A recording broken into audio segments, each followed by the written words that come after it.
आपल्या मुलामुलींसाठी आपण अनुरूप स्थळे शोधताय? आता आपला शोध येथे येऊन संपतो. आता आपली चिंता संपलेली आहे. आपल्या मुलामुलींसाठी अनुरूप जोडीदार शोधण्याचा निवडण्याचं एकमेव केंद्र शादीबंधन वधूवर सूचक केंद्र. या संस्थेमध्ये सर्व समाजातील 70,000 पेक्षा जास्त स्थळे नोंदणी असलेले असे शादीबंधन वधूवर सूचक केंद्र.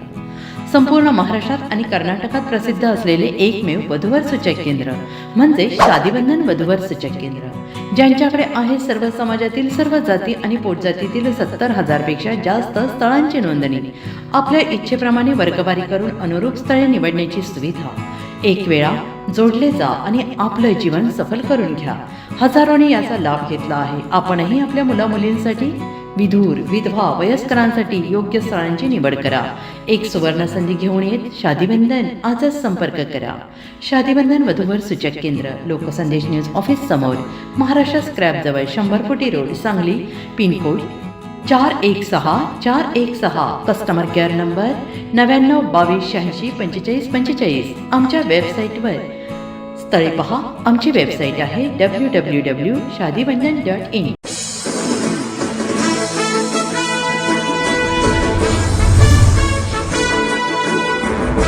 छत्रपती शिवरायांच्या कार्याचा युवकांनी आदर्श घ्यावा. हौसाई वृद्धाश्रमात वृद्धांना आधार. आमदार सुधीरदादा गाडगीळ. सांगलीच्या हौसाई वृद्धाश्रमात शिवराज्याभिषेक दिनी लाडू वाटप.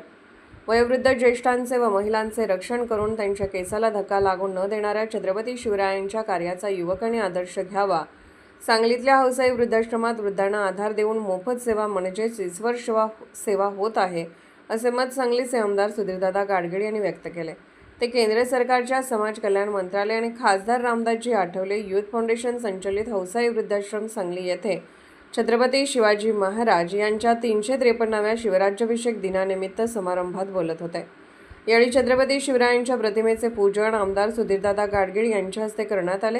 यावेळी सांगली महापालिकेचे नगरसेवक विश्वजित पाटील, संस्थापक अध्यक्ष संदेशभाऊ भंडारे, संस्थेच्या सचिव रश्मिताई भंडारे, वृद्धाश्रमाचे चेअरमन सिद्धार्थ कांबळे उपस्थित होते. हौसाई वृद्धाश्रम सांगली यांच्या वतीने आयोजित कार्यक्रमात आमदार सुधीरदादा गाडगीळ पुढे म्हणाले, शिवरायांनी आपल्या राज्यात वृद्ध व्यक्तीचा सन्मान राखण्यावर भर दिला. ज्येष्ठ नागरिकांच्या अनुभवाचा उपयोग प्रशासन समाजकारणात केला जात असे. वृद्धांना आदराने वागवणे, त्यांच्या सुरक्षिततेची काळजी घेणे आणि त्यांना मानाचे स्थान देणे ही शिवकालीन संस्कृतीची वैशिष्ट्ये होते. राजमाता जिजाऊंच्या स्वप्नातले स्वराज्य आणि सामाजिक समता व न्यायाचे आणि समभावाचे राज्य आणायचे असेल तर प्रत्येकाला शिवबा व्हावे लागेल. देशाला महासत्ता बनवायला युवकांनी कंबर कसली पाहिजे. केंद्र सरकार आणि राज्य शासनाच्या अनेक कल्याणकारी योजना तळागाळात राबवून सामाजिक विकास साधल्यास प्रत्येकजण सक्षम बनेल. या प्रसंगी स्वागत प्रास्ताविक चेअरमन सिद्धार्थ कांबळे यांनी केले, तर सूत्रसंचालन ऋतुजा कांबळे यांनी केले. यावेळी संस्थापक अध्यक्ष संदेशभाऊ भंडारे, महापालिकेचे नगरसेवक विश्वजित पाटील, दिगंबर कदम, रोहित करगणे, तथास्तू कल्चरल अकादमीच्या विभाग प्रमुख चैताली तातुगडे आदींची भाषणे झाली. यावेळी उपाध्यक्ष जयवंत माळी, तथास्तू कल्चरल अकॅडमीचे शाहीर चंद्रकांत गायकवाड, संचालक नजीर मुजावर, शाबाद मेहतर, ॲडव्होकेट शिवाजी कांबळे, धनराज जाधव, प्रशांत सावंत, फरजाना मुजावर, हरिराम खबाले, रेखा शेंडे, चंदन बनसोडे, संदीप कोरे, सोनिका कांबळे, राहुल ऐवळे, विकास भंडारे, अमित मुळीक यांच्यासह संस्थेचे पदाधिकारी, सभासद, कर्मचारी आणि विविध संस्थांचे पदाधिकारी मोठ्या संख्येने उपस्थित होते.